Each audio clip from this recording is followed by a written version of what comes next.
വളരെ നല്ലൊരു കൂട്ടുകാരായിരുന്നു. അവർക്കിടയിൽ വെറുതെ ഒരു തർക്കമുണ്ടായി. ആരാണ് ശക്തനെന്നും മിടുക്കനെന്നും ആയിരുന്നു അവരുടെ തർക്കം. തർക്കം മൂത്തു വലിയ വഴക്കായി.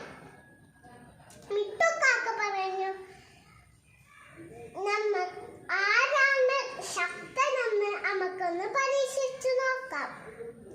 അപ്പൊ കിട്ടുകാക്കും അതിന് സമ്മതം മൂളി. അപ്പൊ മിട്ടുകാക്ക പറഞ്ഞു, ആരാണ് കനമുള്ള സഞ്ചി നമ്മുടെ കാലിൽ തൂക്കി ഉയരത്തിൽ പറക്കണം. ഏറ്റവും ഉയരത്തിൽ പറക്കുന്നവരാണ് വിജയികൾ. അപ്പൊ മിട്ടുകാക്കും അതിന് സമ്മതം ആയി. അപ്പം കിട്ടുകാക്ക ദുഷ്ടം മനസ്സുള്ളവനും പിന്നെ കൗശലക്കാരനും ആയിരുന്നു.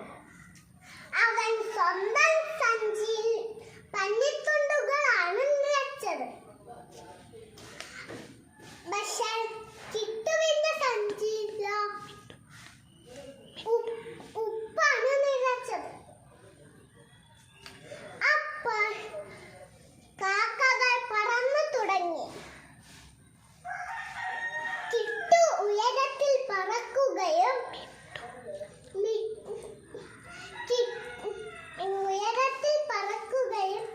കാരണം അവന്റെ സഞ്ചിയിൽ പന്നിത്തുണ്ടുകളല്ല നിറച്ചത്.